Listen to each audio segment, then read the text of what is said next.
Bismillahir Rahmanir Rahim. In the name of God, the most merciful, the most beneficent. Your Majesties, Your Royal Highnesses, distinguished members of the Norwegian Nobel Committee, dear sisters and brothers. Today is a day of great happiness for me. I'm humbled that the Nobel Committee has selected me for this precious award. Thank you to everyone for your continued support and love. Thank you for the letters and cards that I still receive from all around the world. Your kind and encouraging words strengthens and inspires me. I would like to thank my parents for their unconditional love. Thank you to my father for not clipping my wings and for letting me fly.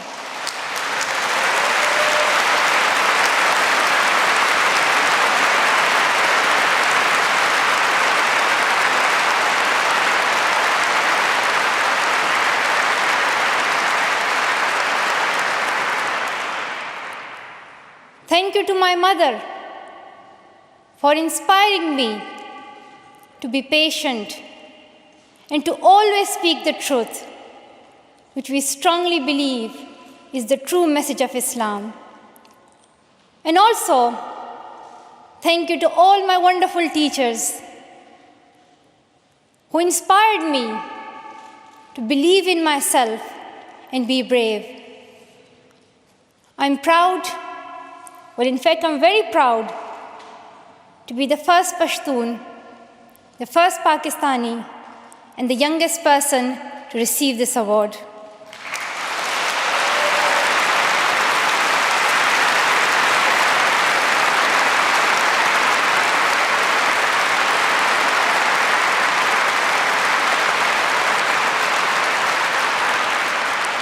Along with that, I'm pretty certain that I'm also the first recipient of the Nobel Peace Prize who still fights with her younger brothers. I want there to be peace everywhere, but my brothers and I are still working on that.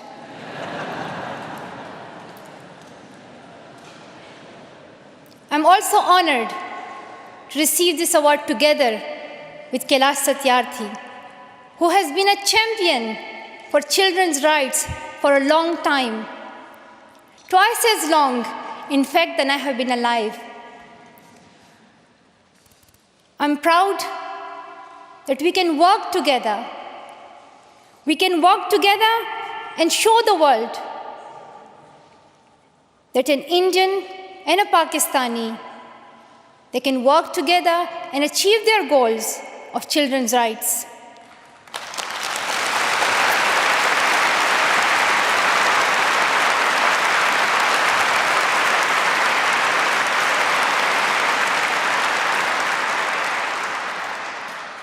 Dear brothers and sisters, I was named after the inspirational Malala of Maiwand, who is the Pashtun Joan of Arc. The word Malala means grief-stricken, sad. But in order to lend some happiness to it, my grandfather would always call me Malala, the happiest girl in the world. And today, I'm very happy that we are together fighting for an important cause. This award is not just for me. It is for those forgotten children who want education. It is for those frightened children who want peace. It is for those voiceless children who want change. I'm here to stand up for their rights, to raise their voice, It is not time to pity them. It is not time to pity them. It is time to take action. So it becomes the last time. The last time.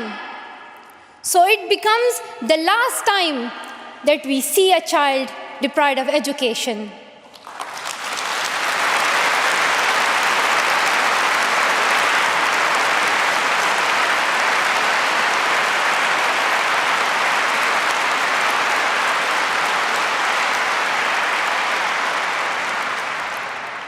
I have found that people describe me in many different ways.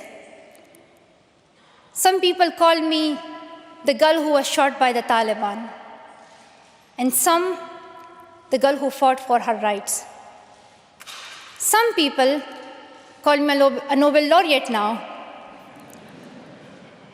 However, my brothers still call me that annoying bossy sister. As far as I know, I'm just a committed and even stubborn person who wants to see every child getting quality education, who wants to see women having equal rights, and who wants peace in every corner of the world.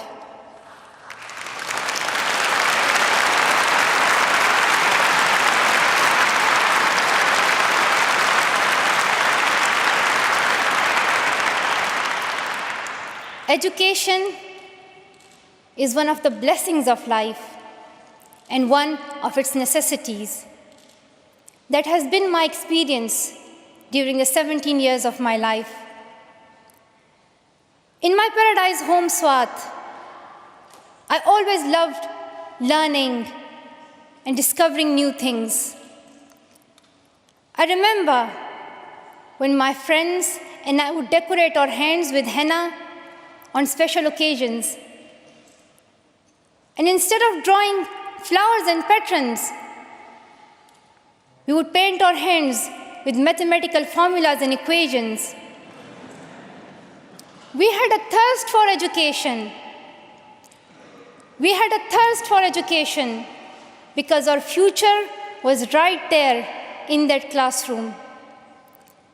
We would sit and learn and read together. We loved to wear neat and tidy school uniforms. And we would sit there with big dreams in our eyes. We wanted to make our parents proud and prove that we could also excel in our studies and achieve those goals which some people think only boys can. But things did not remain the same. When I was in Swat, which was a place of tourism and beauty, suddenly changed into a place of terrorism. I was just 10 that more than 400 schools were destroyed. Women were flogged. People were killed. And our beautiful dreams turned into nightmares. Education went from being a right to being a crime. Girls were stopped from going to school.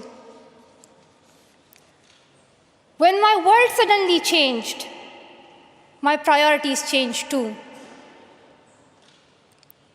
I had two options. One was to remain silent and wait to be killed. And the second was to speak up and then be killed. I chose the second one. I decided to speak up.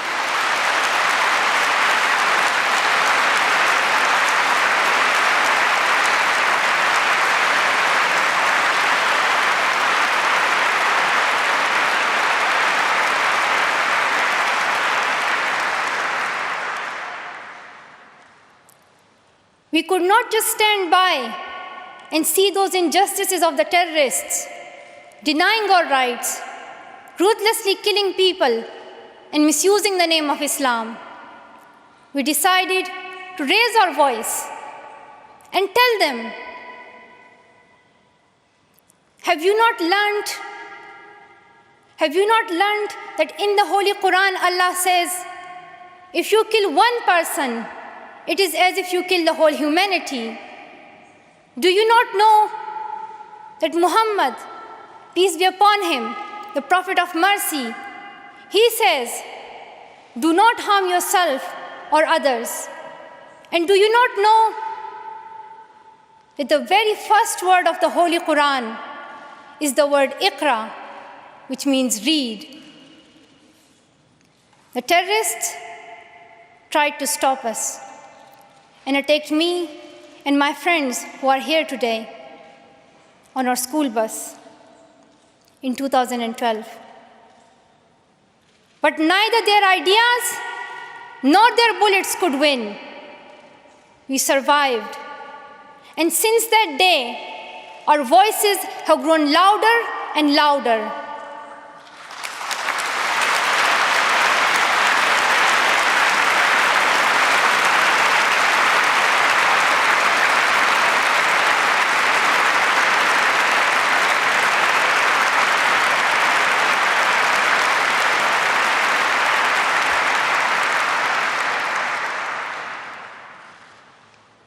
I tell my story not because it is unique, but because it is not. It is the story of many girls. Today, I tell their stories too. I have brought with me some of my sisters from Pakistan, from Nigeria, and from Syria who share this story. My brave sisters, Shazia and Kainat, who were also shot that day on our school bus, but they have not stopped learning. And my brave sister, Kainat Somro, who went through severe abuse and extreme violence. Even her brother was killed, but she did not succumb. Also, my sisters here, whom I have met during my Malala Fund campaign. My 16-year-old courageous sister, Mozoon, from Syria, who now lives in Jordan as a refugee. And she goes from tent to tent, encouraging girls and boys to learn. And my sister, Amina, from the north of Nigeria, where Boko Haram threatens and stops girls and even kidnaps girls just for wanting to go to school. Though I appear as one girl, one person who is 5 foot 2 inches tall, if you include my high heels, it means I'm 5 foot only. I am not a lone voice. I'm not a lone voice. I am many. I am Malala, but I'm also Shazia. I'm Kainat. I'm Kainat Somro. I am Mozoon. I am Amina. I am those 66 million girls who are deprived of education. And today, I'm not raising my voice. It is the voice of those 66 million girls.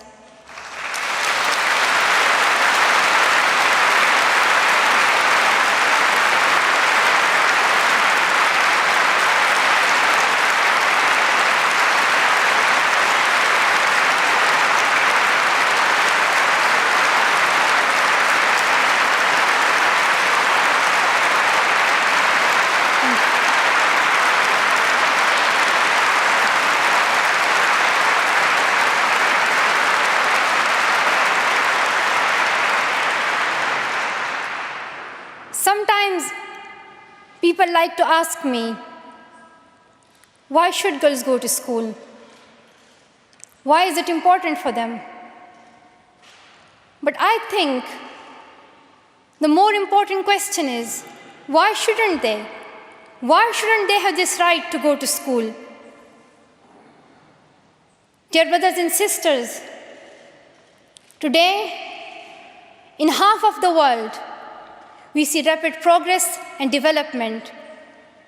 However, there are many countries where millions still suffer from the very old problems of war, poverty, and injustice.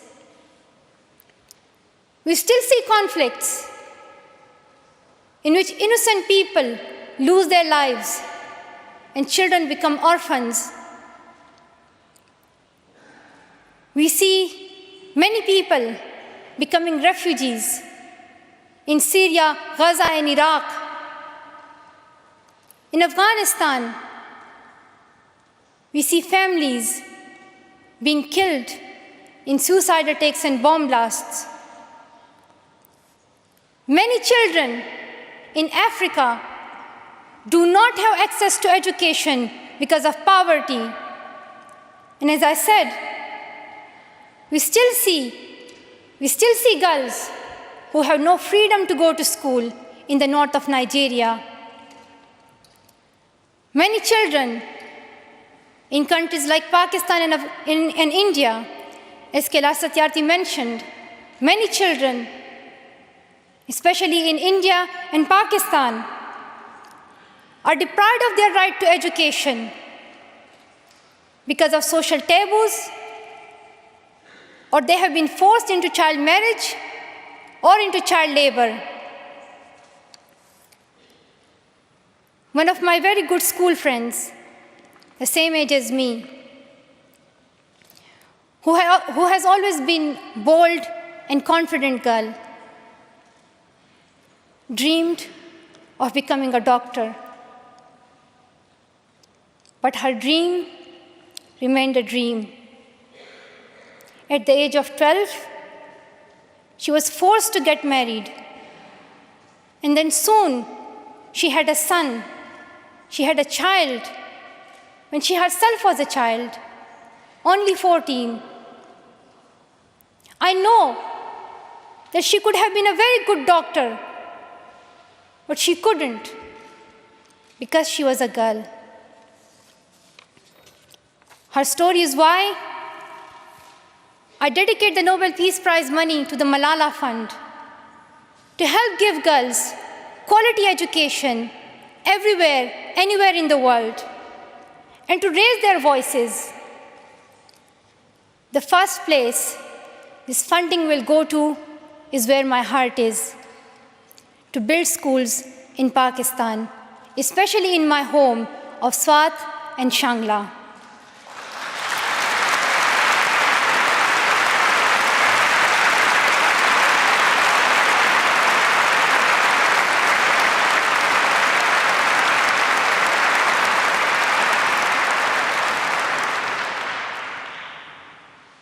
In my own village, there is still no secondary school for girls. And it is my wish and my commitment, and now my challenge, to build one so that my friends and my sisters can go there to school and get quality education, and they get this opportunity to fulfill their dreams. This is where I will begin, but it is not where I will stop. I will continue this fight until I see every child in school. Dear brothers and sisters,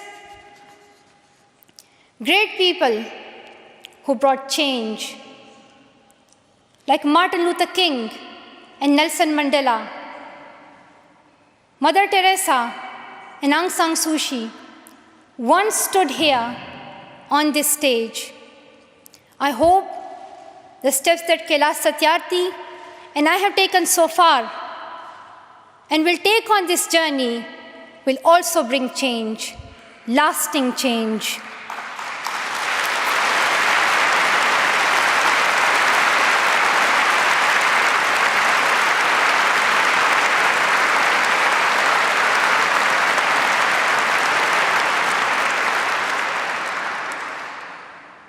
my great hope is that this will be the last time. This will be the last time we must fight for education. Let's solve this once and for all. We have already taken many steps. Now it is time to take a leap. It is not time to tell the world leaders to realize how important education is. They already know it. Their own children are in good schools. Now it is time to call them to take action for the rest of the world's children. We ask the world leaders to unite and make education their top priority. 15 years ago, the world leaders decided on a set of global goals, the Millennium Development Goals. In the years that have followed, we have seen some progress. The number of children out of school has been halved, as Kailash Satyarthi said. However, the world focused only on primary education, and progress did not reach everyone. In year 2015, representatives from all around the world will meet in the United Nations to set the next set of goals, the Sustainable Development Goals. This will set the world's ambition for the next generations. The world can no longer accept that basic education is enough. Why do leaders accept that for children in developing countries, only basic literacy is sufficient when their own children do homework in algebra, mathematics, science, and physics? Leaders must seize this opportunity to guarantee a free, quality, primary and secondary education for every child.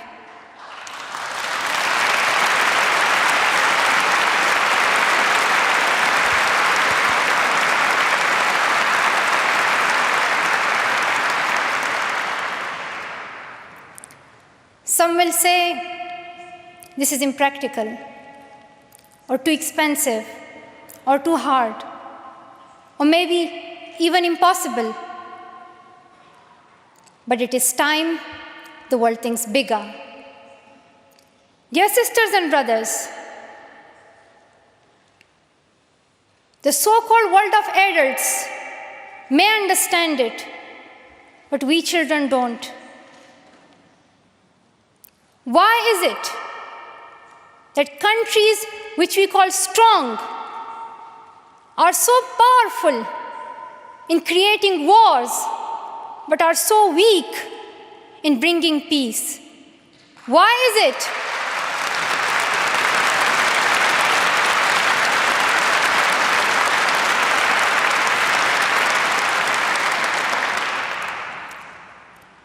Why is it that giving guns is so easy, but giving books is so hard?